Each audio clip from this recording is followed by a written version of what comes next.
सत्संग, ज्ञान और भक्ति का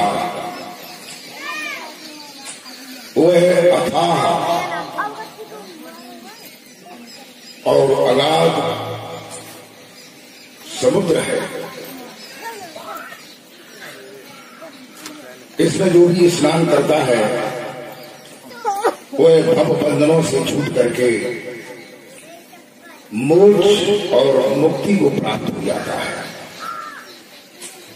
अगर स्नान करता है और भला स्नान ही नहीं करेगा तो कैसे मोक्ष मुक्ति को प्राप्त हो जाएगा। प्रेम भक्तों,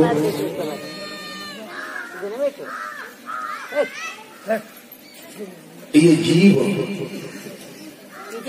सत्यलोक से आया है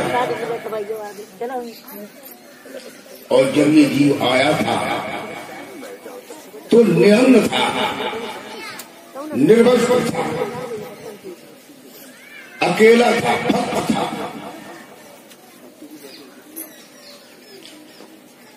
सत्पुरुष ने इसके साथ एक शब्द जो परमात्मा का शब्द है, या कहिए तुम भी परमात्मा के अंश हो, तो वो तुम्हारे साथ शब्द था और सुरत थी और निरत, ये चीजें थी। लेकिन जब नीचे जीव आया, रास्ते में झांझरी दीप मिला, निरंजन भगवान ने और उनकी पत्नी आध्या महामाया ने जब जीवों की आवृत्ति उतरते हुए नीचे देखा, निरंजन साहब कहते हैं, ओहो बहुत जीव आ रहे हैं नीचे, पकड़ो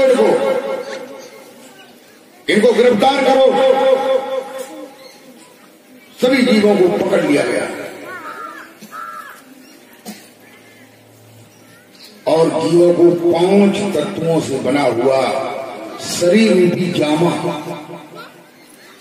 तैयार करके और इस जामा के 10वें द्वार से होकर के जीव को प्रवेश कर दिया और शरीर के अंदर 10 प्राण कहिए, प्राण, अपान, उदान, बयान, समान, नाम, कूर्म, कृकल, देवदत्त, धनुर्जय, 10 इंद्रियां जिनमें 5 कर्मेंद्रियां और 5 ज्ञानेंद्रियां, 4 अंतःकरण, मन, बुद्धि, चित्त और अहंकार, ये स्थापित कर दिए। संसार में आकर के संसार में जीवन यापन करने के लिए, संसार का व्यवहार करने के लिए इनको स्थापित किया। उसके बाद जो है 5 क्रोध वालों को इस शरीर के अंदर स्थापित किया, जिन्हें काम, क्रोध, लोभ, मोह और अहंकार, इनको इसलिए कहा किया। काल ने, निरंजन ने इनको हिदायत दी कि मैंने इस जीव के चारों ओर शरीर रूपी जामा पहनाया है और इंद्रियां, अंतःकरण, प्राण ये साथ किए हैं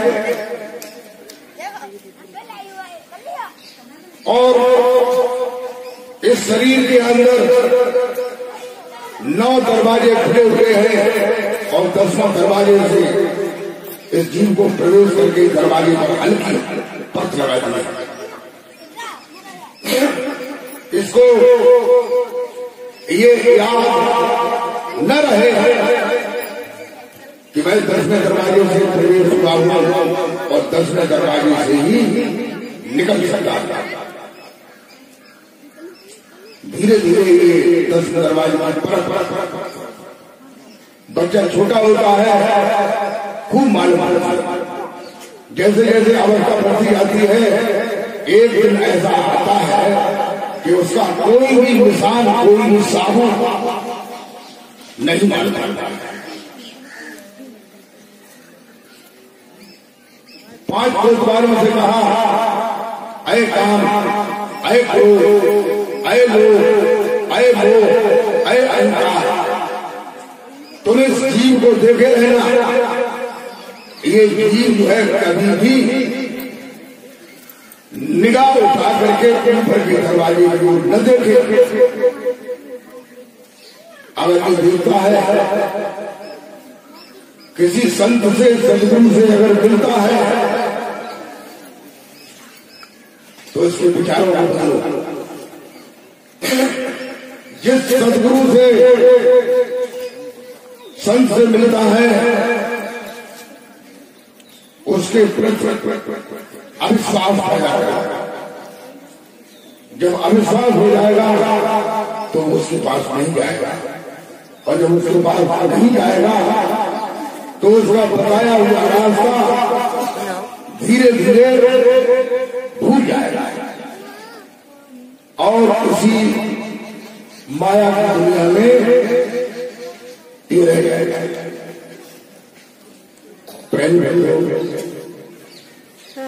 और अध्यात्म माया से कहा पत्नी से, अगर ये जीव जो है आरती करता है, वंदना प्रार्थना करता है, तो इसे आलस दो, इसे जमुहाई दो, जिससे इसका मन चाटा हो जाए। अगर भजन करने के लिए बैठे तो इसके अंदर विचार दो, जिससे विचारों के चक्र में पड़ करके इसका ध्यान, इसका भजन विस्मरण हो जाए, याद न रहे। गोस्वामी तुलसीदास जी रामचरितमानस में कहते हैं, क्या कहते हैं,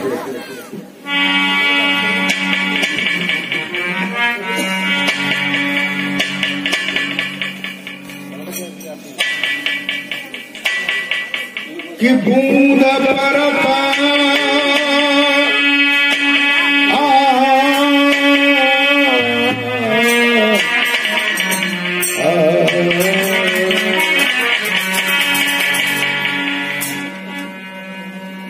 अरे बूंद परत बाढ़ा भर पानी,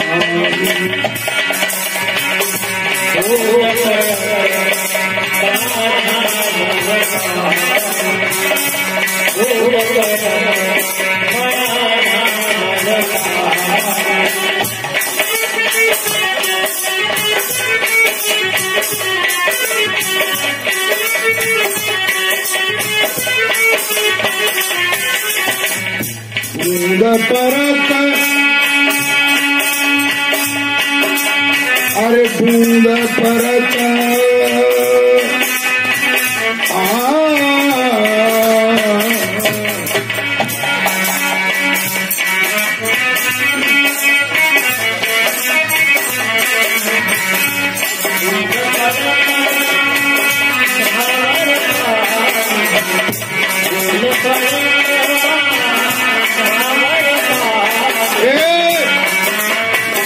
जग जीव माया लिपटानी,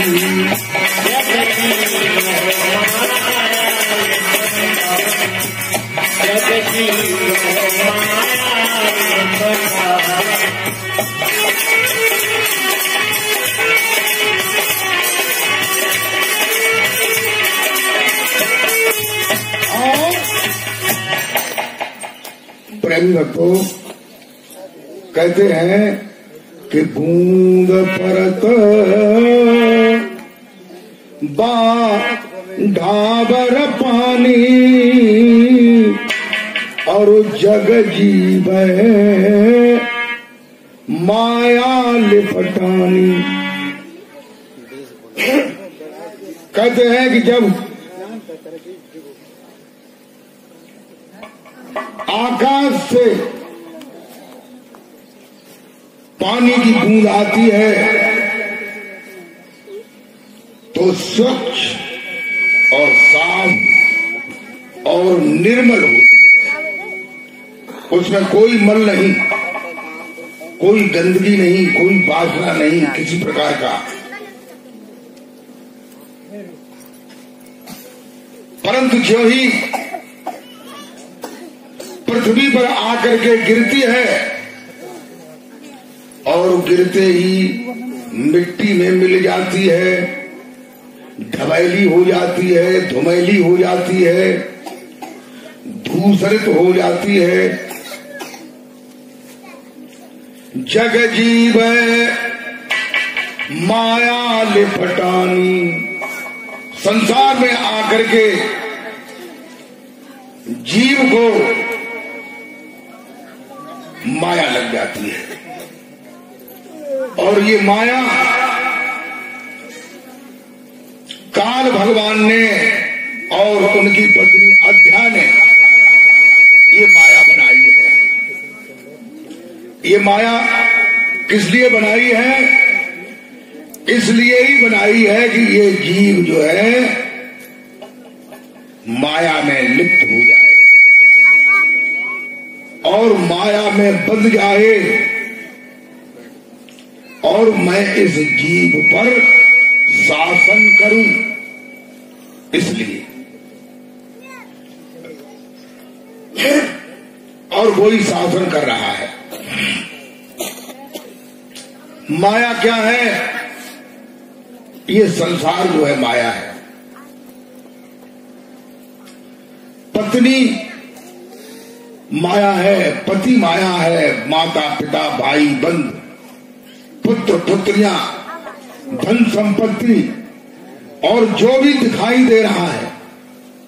तुलसीदास जी कहते हैं, क्या कहते हैं?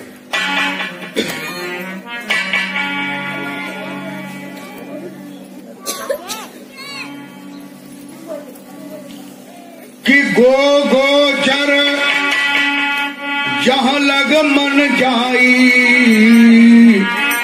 और तालो माया जानो भाई।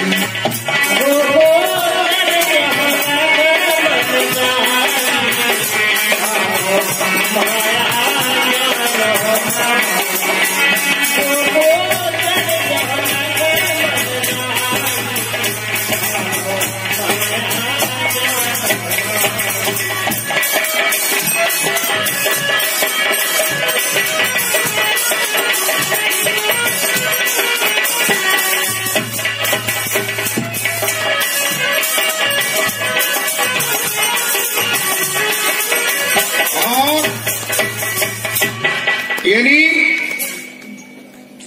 गो माने इंद्रियां, गो गोचर जहां लग मन जाई। जहां तक ये इंद्रियां अपना कार्य करती हैं, ज्ञान अर्जित करती हैं और 10 इंद्रियों के अलावा जो मन है जहां जाता है वो सब क्या है? माया है।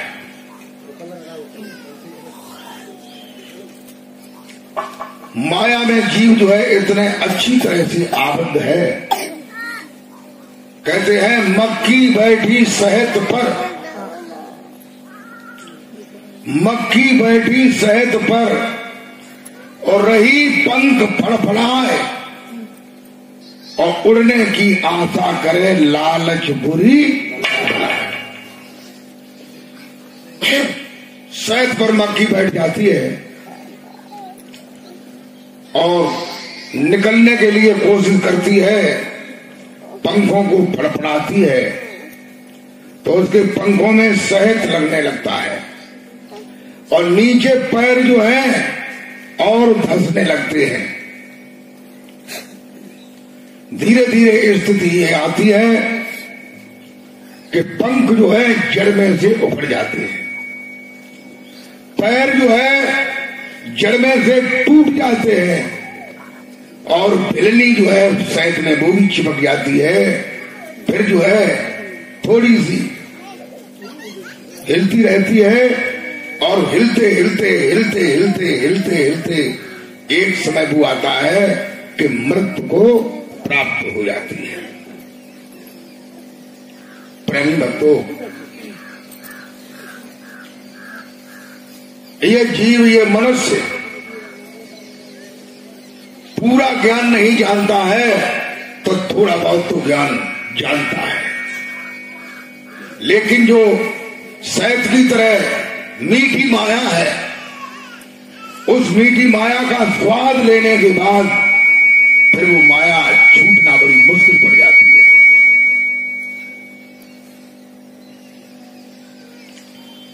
लोगों के पास इतना भी टाइम नहीं रहता है जो हम संतों की वाणी ठीक तरह से सुन पाए। घर जाकर के सच्चा रास्ता मिलने के बाद भी सोने का टाइम है, संसार के और काम करने का टाइम है, लेकिन भजन ध्यान करने का टाइम नहीं है। क्योंकि अगर भजन ध्यान करेंगे तो हम इस माया से छूट जाएंगे। माया से छूट जाएंगे तो इस भव सागर से पार हो जाएंगे।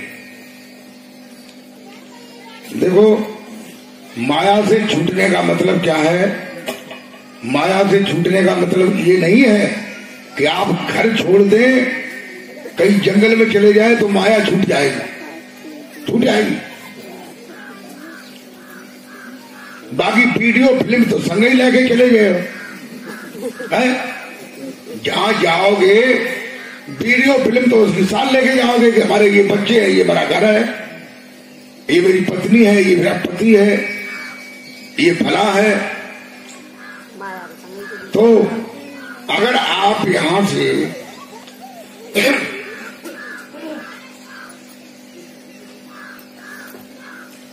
हिमालय पर चले जाएं और हिमालय में आपको एक गुफा मिल जाए खूब गहरी, और गुफा में आप घुस जाएं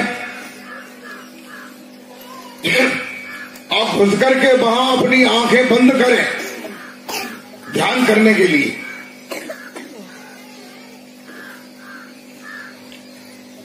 तो आपको क्या महसूस होगा? आप गुरुजी की मूर्ति का ध्यान करेंगे, लेकिन गुरुजी की मूर्ति नहीं आएगी। वे घर जो मूर्तियां छोड़ करके आए हो, वे मूर्तियां तुम्हारे चित्त में घूमने लगेंगी।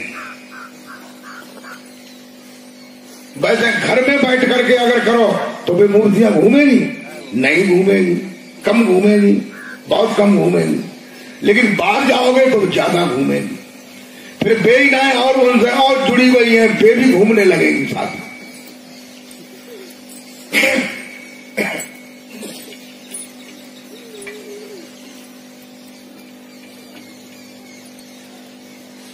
पातंजल ऋषि ने ये कहा है, योग चित्त वृत्ति से निरोधा।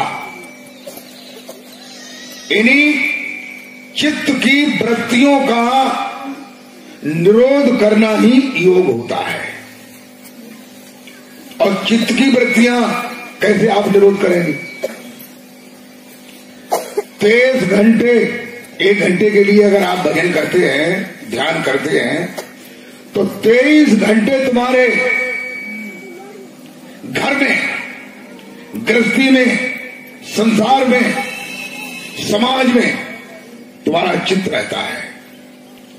तो बताइए 23 घंटे का अभ्यास